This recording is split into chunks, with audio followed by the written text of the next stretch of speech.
There is a question that has followed this case for 30 years like a shadow that refuses to leave. Not the question of what happened to JonBenét Ramsey. We know what happened to her, at least in the most painful and clinical sense. We know she was 6 years old. We know it was Christmas night 1996. We know that by the time her father found her in the basement of their home on 15th Street in Boulder, Colorado, she was already gone. What we do not know, what no court has ever formally decided, what no prosecutor has ever put before a jury, what no judge has ever ruled upon, is who was responsible for that. And that absence, that gaping hole where an answer should be, is the reason that 30 years later this case still pulls people in, still generates documentaries, still fills comment sections, still keeps a father in his 80s fighting for a resolution he believes is finally within reach. I want to be honest with you from the beginning of this video about what we are going to do here, because too much content about this case has made promises it could not keep. We are not going to tell you definitively who killed JonBenét Ramsey. Nobody can do that honestly. What we are going to do is take you through every significant piece of evidence this case has produced across 3 decades, look at what it actually says and what it does not say, examine the 2 primary theories that investigators have developed, and the specific evidence that supports and challenges each one, and then look honestly at where things stand right now in 2026. Because the investigation is more active today than it has been in decades, and the developments of the past 18 months represent a genuine shift in what is possible. Before we go any further, please take a moment to subscribe to The Verdict Room and hit the notification bell. Every week we go deep into the cases that matter, the ones where the evidence is complicated, where the truth is not simple, and where the answers people deserve have been a long time coming. If you have been following this case at all, this video covers developments many people have not yet heard about. Hit like, leave your thoughts in the comments below, and let's get into it. JonBenét Patricia Ramsey was born on August 6, 1990, in Atlanta, Georgia. She was the younger of 2 children in the Ramsey household. Her brother Burke was 3 years older. Her father John ran a technology company called Access Graphics, which had recently crossed $1 billion in annual revenue as a subsidiary of Lockheed Martin. Her mother Patsy had been Miss West Virginia in 1977 and had later survived ovarian cancer, which she was open about publicly and which shaped her deeply. Patsy was warm and outgoing and deeply involved in her children's lives. She had introduced JonBenét to the world of child beauty pageants, where JonBenét had won several regional titles. But JonBenét was not just a pageant name or a crown on a stage. People who knew her as a child described someone full of life and personality. She was curious and affectionate. She had a dog named Jacques, whom she adored. She loved her family. She was 6 years old and she had her whole life ahead of her. That is the person at the center of this story. Not a mystery. Not a cold case file. A little girl who deserved to grow up. On Christmas Day, 1996, the Ramsey family had a holiday that by all accounts was ordinary in the best way. John had received a significant Christmas bonus from Access Graphics. They had opened presents. That evening, they attended a Christmas party at the home of their close friends, Fleet and Priscilla White. JonBenét wore a white and black velvet outfit with a red turtleneck. She played with other children at the party, and by all accounts was having a wonderful time. Burke stayed closer to the adults, quiet and comfortable in his own way, playing with a handheld game. The family left the party around 9:30 that evening and drove the short distance home. By the family's account, both children were tired. JonBenét fell asleep in the car during the brief drive and John carried her inside. Patsy changed her into pajamas, long underwear, and a white shirt without fully waking her. The family was scheduled to fly out early the next morning to their vacation home in Charlevoix, Michigan, and then continue to a Disney cruise. Bags were already packed. Everything was ready for the trip. According to both John and Patsy, they went to bed around 10 o'clock. The house had a security system, but they acknowledged they had not activated it that night. They said this was not unusual for them. Boulder felt safe, and they often forgot. At 5:52 in the morning on December 26th, Patsy Ramsey called 911. She told the dispatcher she had come downstairs and found a ransom note on the back staircase. It said JonBenét had been taken. It demanded $118,000. Patsy was barely coherent. She could barely complete sentences. Officers from the Boulder Police Department arrived at 5:59 a.m., 7 minutes after the call. And what followed in the hours, days, months, and years after that call represents one of the most examined, most debated, most painful investigative journeys in American criminal history. Later that same afternoon, John Ramsey found JonBenét in a small room in the basement of the family home, a room sometimes described as the wine cellar. She was covered with a white blanket. She had been deceased for some time. The forensic examination would later conclude she had suffered a severe head injury and had also died from asphyxia due to strangulation. A ligature device was found at the scene. The coroner ruled her death a homicide. She was still wearing the clothes Patsy had put her in the night before. No one has ever been charged with her death. Not in 30 years. Not after more than 21,000 tips. Not after more than 1,000 interviews. Not after grand jury proceedings. Not after DNA analysis. Not after everything. And that is where this investigation has lived for 3 decades. In the space between what is known and what can be proved. But that space is getting smaller. And the reason it is getting smaller right now, in 2026, is a combination of new technology, new leadership, new evidence, and a piece of the puzzle that has been waiting since 1997 for the science to catch up with what it might be able to tell us. To understand where this case is today, you have to understand the 2 frameworks that have structured the investigation from the very beginning. Because this case has never been a single investigation following a single lead. It has always been 2 parallel investigations, pointed in completely opposite directions, each built on evidence that is real and documented, each challenged by evidence that is also real and documented.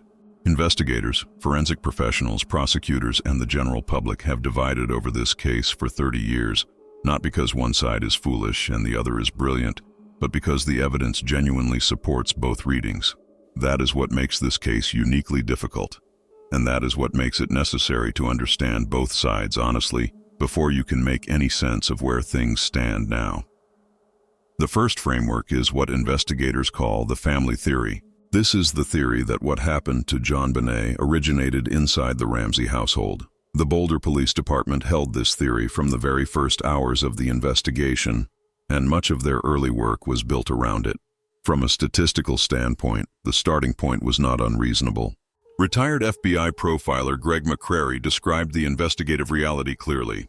In cases involving the violent death of a young child, the probability that someone from within the family or immediate caregiving circle is responsible runs at roughly 12 to 1 over a random outside party.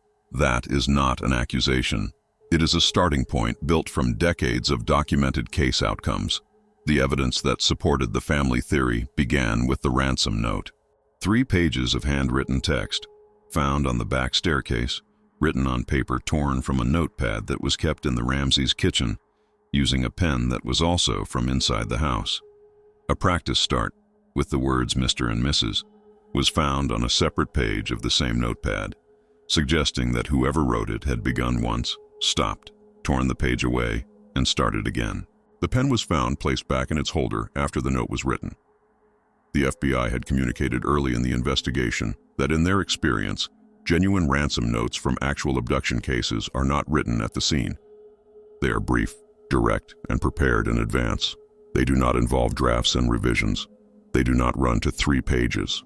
The entire behavioral reality of a person committing a kidnapping and wanting to leave quickly is inconsistent with sitting down inside a home, beginning a note, deciding to start over, completing a lengthy and theatrically written document, and then neatly returning the pen to its holder.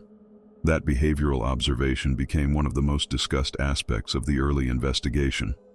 The amount demanded in the note was $118,000. That figure corresponded almost exactly to the Christmas bonus John Ramsey had recently received from Access Graphics. Private financial information. Not the kind of figure that would be publicly available or easily discoverable. Investigators asked the obvious question immediately. How would anyone outside the Ramsey family's immediate world know that specific number? Handwriting analysis of the note became one of the most contested elements of the entire case. Multiple forensic document examiners compared it to samples from everyone connected to the household.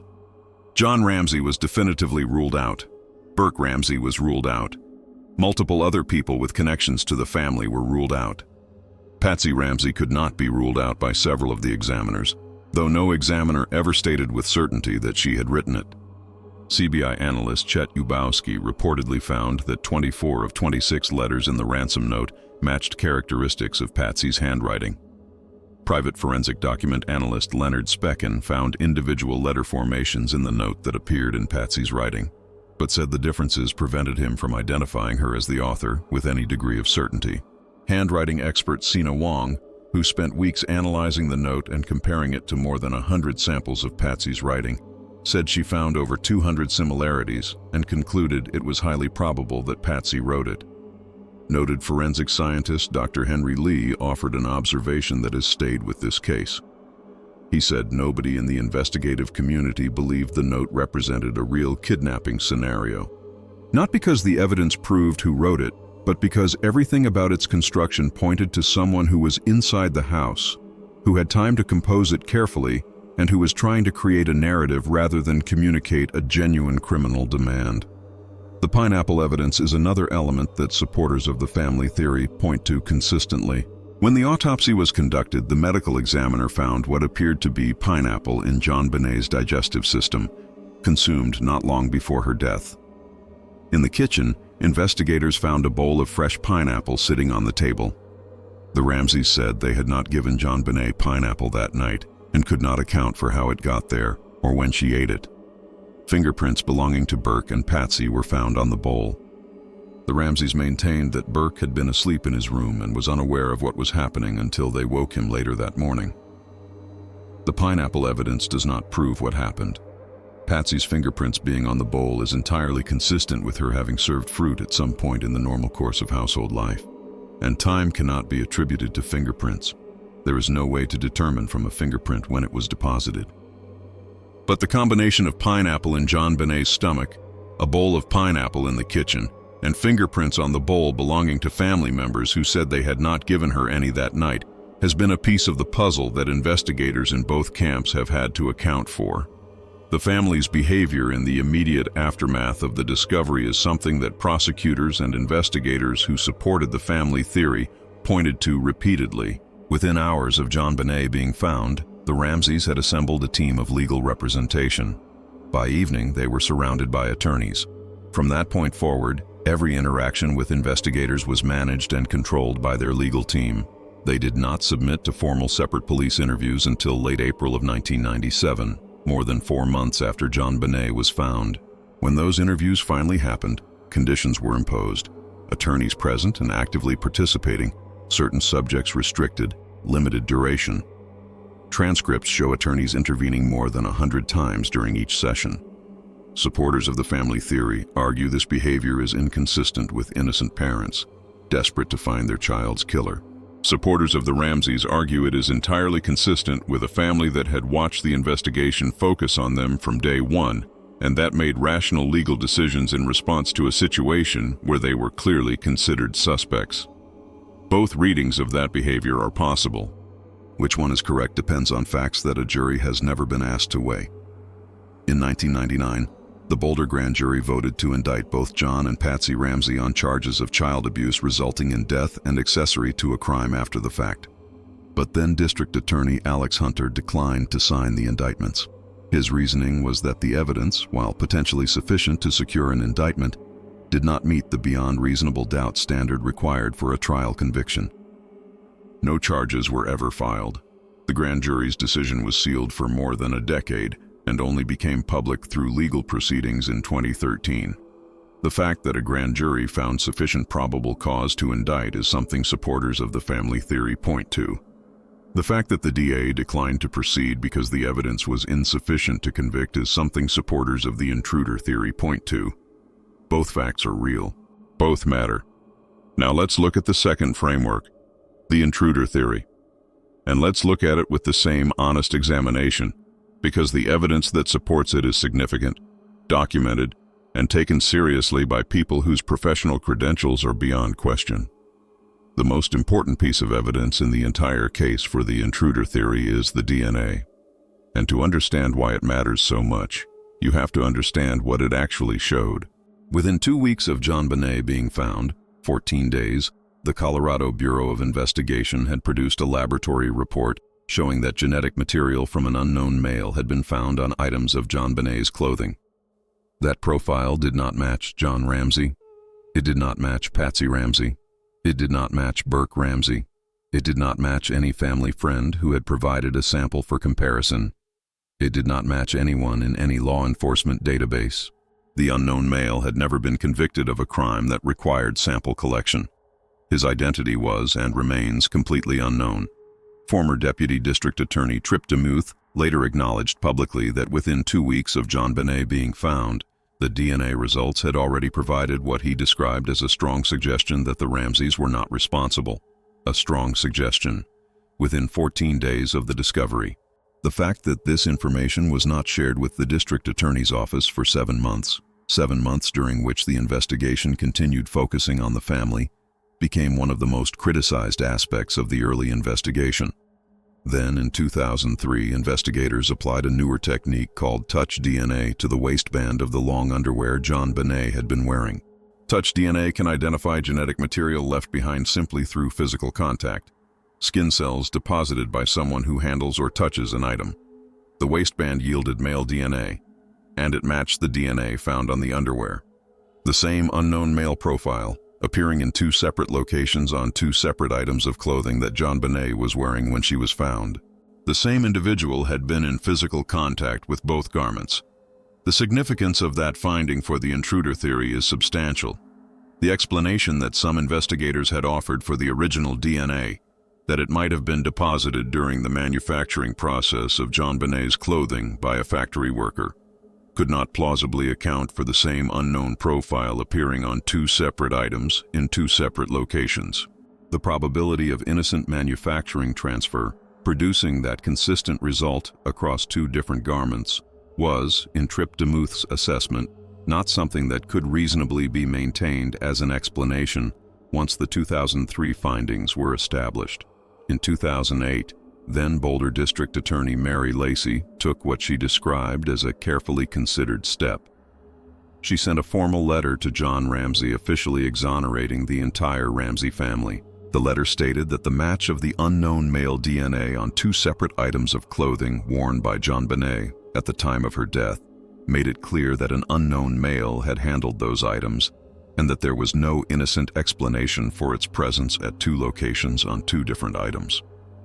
She apologized to the family and acknowledged that the investigation had focused too heavily on them. The Boulder Police Department publicly disagreed with the scope of that exoneration. They stated that the DNA, while significant, was not on its own sufficient to definitively establish that an outside party was responsible. They pointed out that the amount of genetic material recovered was extremely small. They noted that DNA transfer can occur through mechanisms unrelated to the crime, and they argued that the other evidence in the case, the ransom note, the knowledge of the bonus amount, the apparent lack of forced entry, still pointed toward someone with intimate knowledge of the Ramsey household, which was difficult to attribute to an unknown outside individual whose only documented connection was a genetic profile on 2 items of clothing. That disagreement between the District Attorney's Office and the Boulder Police Department is itself a significant fact in this case. 2 arms of the same justice system looking at the same evidence, reaching opposite conclusions about what it meant. That disagreement has never been formally resolved. It simply became another layer in a case defined by layers. Detective Lou Smith, one of the most respected homicide investigators in Colorado history, was brought in by the District Attorney's Office specifically because of his reputation. He examined the physical evidence at the Ramsey home independently and reached conclusions that pointed toward an outside intruder. His starting point was the basement window, a window that John Ramsey himself acknowledged he had broken on a previous occasion when he had locked himself out.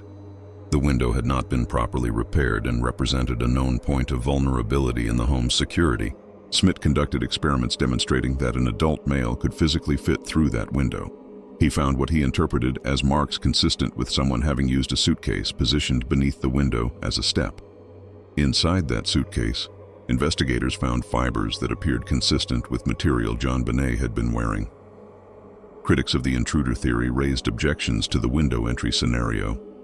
Cobwebs in and around the window frame appeared undisturbed. The foliage around the exterior grate showed no obvious signs that someone had squeezed through. If a person had entered through that window, critics argued, some disruption to those elements would be expected. Smith and his supporters countered that a deliberate and cautious individual, aware of the need to avoid leaving obvious signs, could potentially have moved through the window without significantly disturbing the surrounding material. Both positions involve interpretation of the same physical evidence. An unidentified boot print was found in the basement area near where JonBenét was discovered. The print did not match any footwear belonging to members of the Ramsey family or to the officers and family friends who had been inside the house that morning. The print bore the high-tech brand name. The Ramseys said they did not own high-tech footwear. For supporters of the intruder theory, an unidentified boot print in the basement of a home where a child was found is a piece of evidence that deserves serious weight. Critics raised questions about how much weight it could carry, given how thoroughly the scene had been contaminated in those first hours, when more than a dozen people moved through the house before proper forensic procedures were established. Smith also identified what he believed were marks on JonBenét's skin consistent with a stun gun. 2 paired marks, one on her face and one on her back, separated by a distance he argued matched the configuration of a specific type of stun gun available in the mid-1990s. Forensic pathologist Dr. Michael Doberson, who had conducted controlled testing to document stun gun injury patterns, examined the marks and concluded they were consistent with that type of weapon. A stun gun is not a weapon associated with domestic incidents. Its presence, if confirmed, would suggest a level of premeditation and specific preparation that pointed towards someone who had planned the encounter in advance. The Boulder Police Department did not pursue the stun gun finding with the urgency Smith believed it warranted, and that disagreement contributed to his eventual resignation from the case in 1998. Lou Smith resigned from the investigation in September 1998, not because the work was done, but because he believed his findings were not being taken seriously by the investigators around him. He continued working on the case privately at his own expense, using his own resources until his death in 2010. He never stopped believing the physical evidence pointed toward an outside party. He compiled a list of more than 700 potential persons of interest over the course of his private work, 700 names of people who might have had a reason, an opportunity, or a documented history of behavior that could connect them to what happened on Christmas night. That list exists. It has always existed. And for most of the years since 1996, it was not being systematically worked. Now here is the question that sits at the center of all of this. Is it possible to look honestly at the evidence we have just walked through? The ransom note written on household materials with household tools, the DNA from an unknown male on 2 items of clothing, the handwriting analysis that never reached a definitive conclusion, the unidentified boot print, the pineapple in the stomach, the grand jury indictment that was never signed, the exoneration letter that the police department disagreed with, and say clearly which theory the evidence supports. No, it is not. And anyone who tells you otherwise is not being straight with you. What the evidence does is create 2 plausible frameworks, each of which requires you to accept things that are genuinely difficult to reconcile. The family theory requires you to accept that people who had just experienced a catastrophic loss to their child sat down and composed a nearly 3-page theatrical ransom note over the course of an hour or more in a house about to be filled with police, while their child lay deceased somewhere in that same home. The intruder theory requires you to accept that an outside party entered a home, spent significant time inside it while a family slept above, wrote nothing in advance, left behind a genetic trace on 2 items of clothing, but no clear signs of forced entry, and then departed without being seen or identified.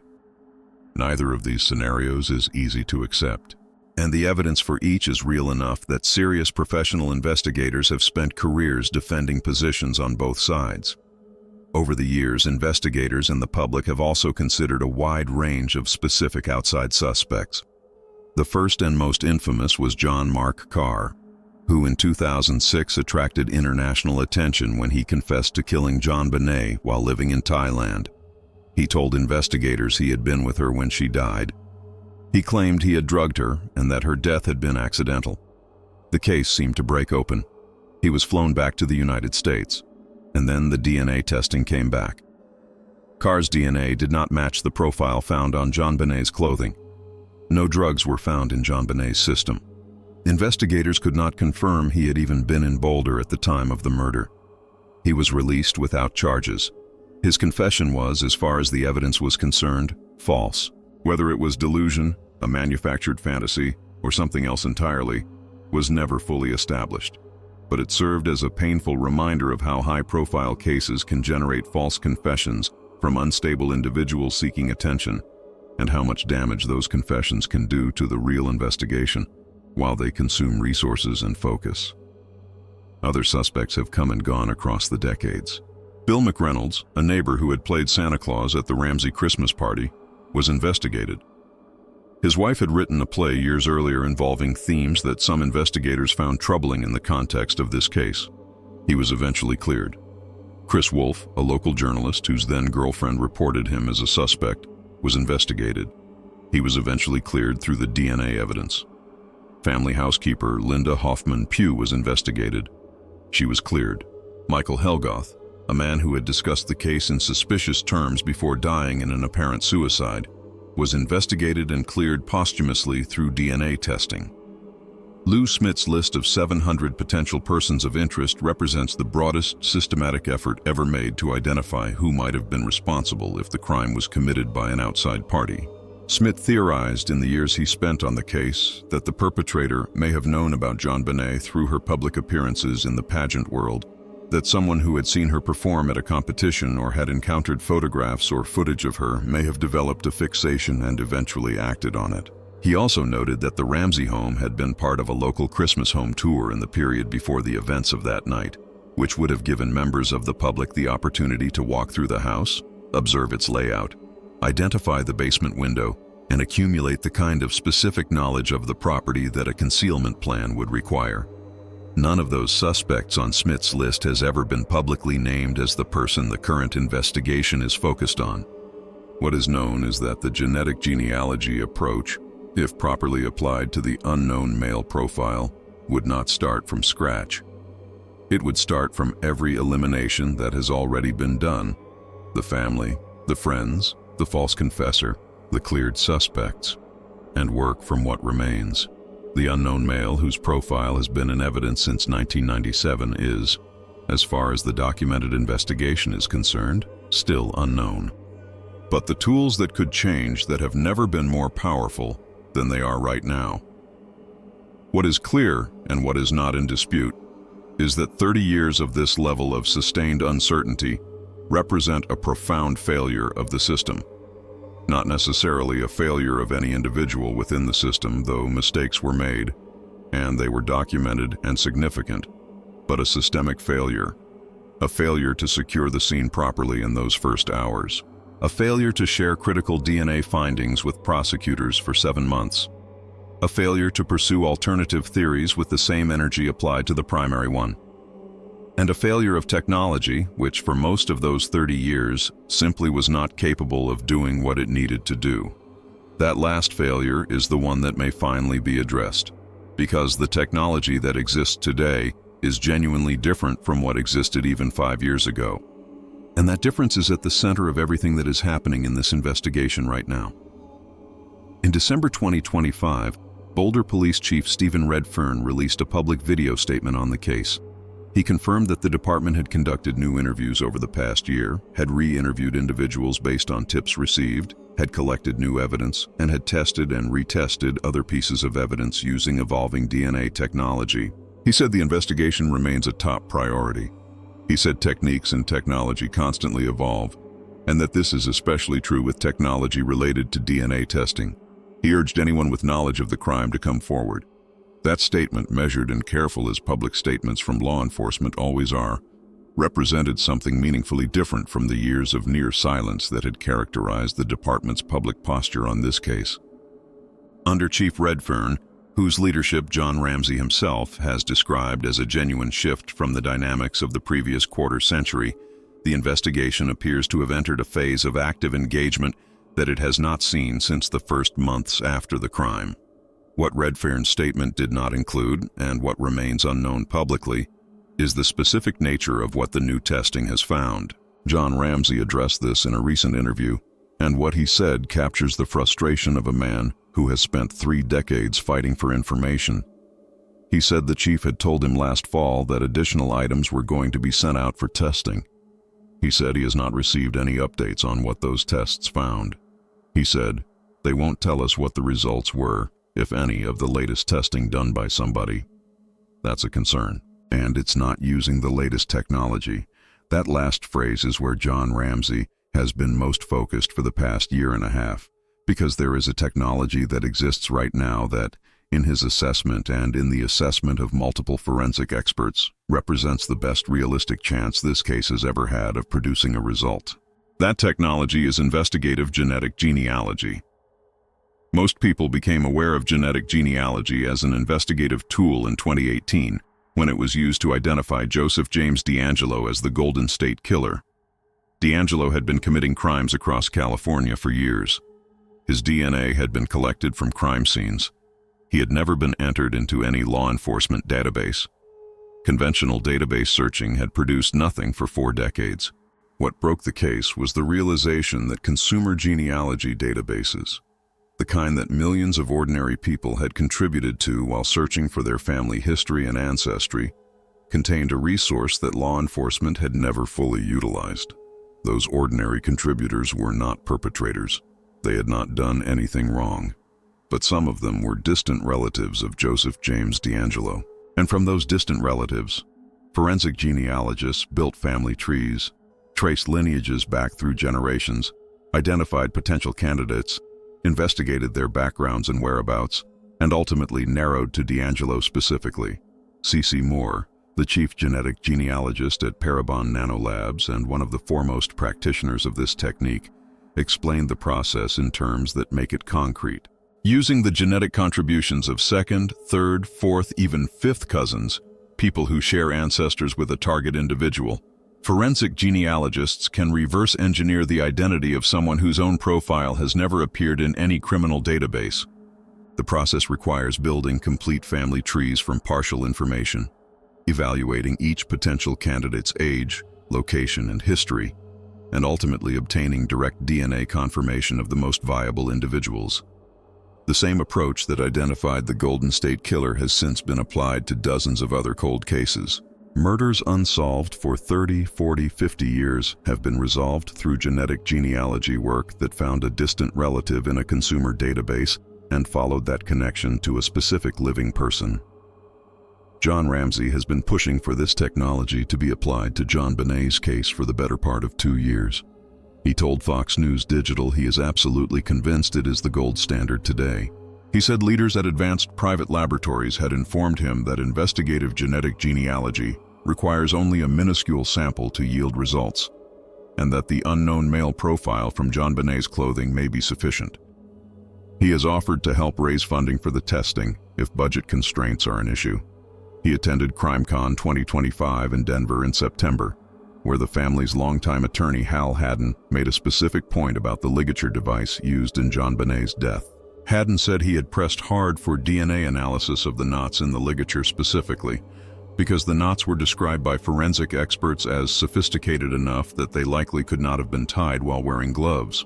If that assessment is accurate, whoever tied those knots may have left biological material on the cord and the device.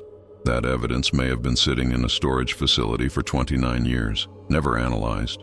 The possibility of applying genetic genealogy to this case is not without its challenges. The DNA picture in this case has always been complicated.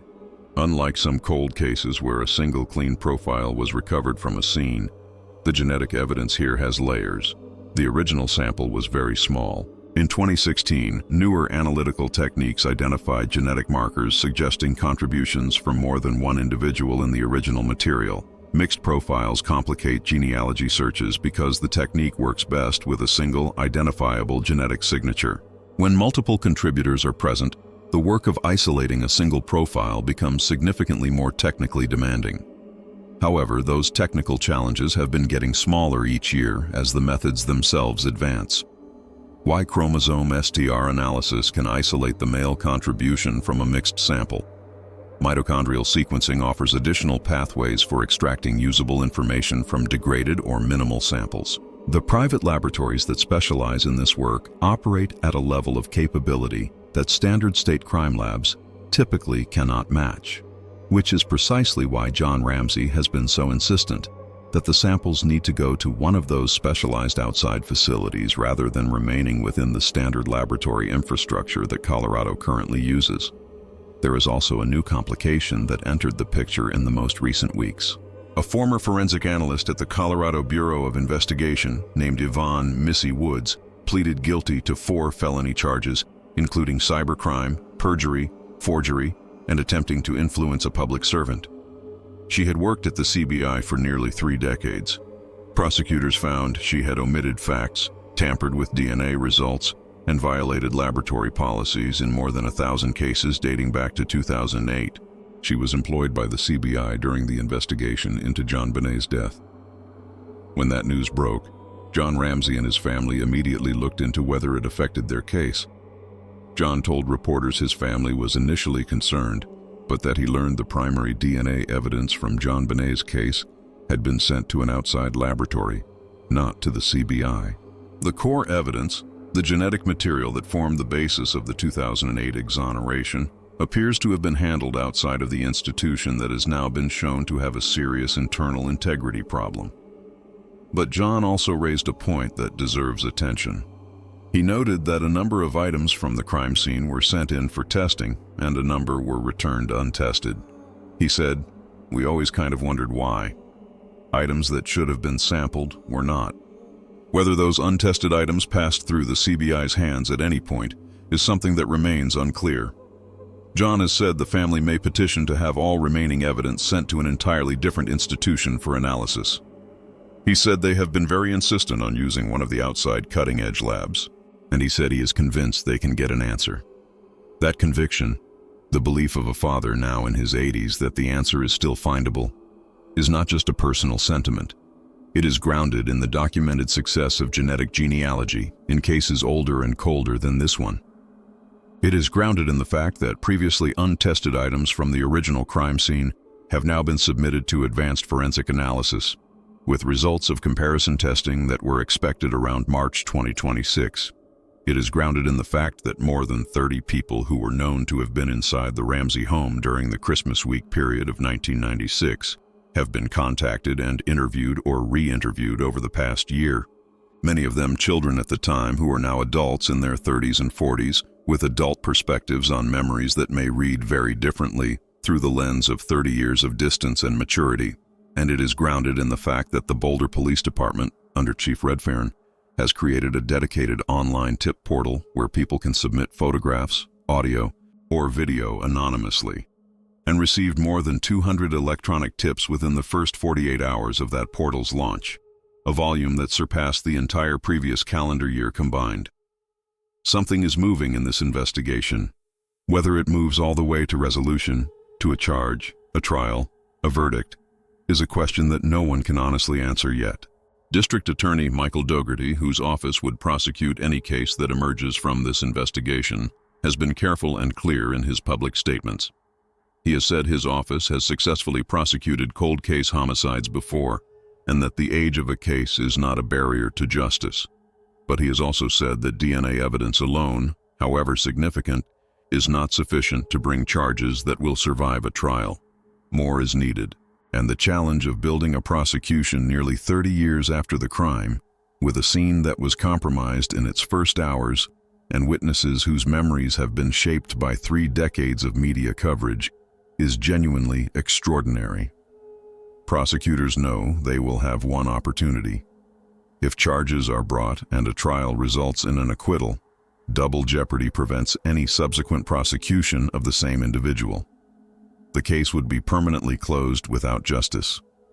That awareness is shaping the pace and the caution of everything being done right now. Patsy Ramsey passed away from ovarian cancer in June 2006. She died while much of the public still viewed her with suspicion. She died without the formal acknowledgement, which came in 2008. that the science had been pointing away from her family since the very beginning of the investigation. She died having maintained to the end that she had nothing to do with what happened to her daughter. Whatever the truth ultimately proves to be, the fact that she carried the weight of public suspicion through her final years, while fighting cancer, while grieving, while her husband and son watched, is one of the most painful elements of an already painful case. Jon Ramsey is now 82 years old.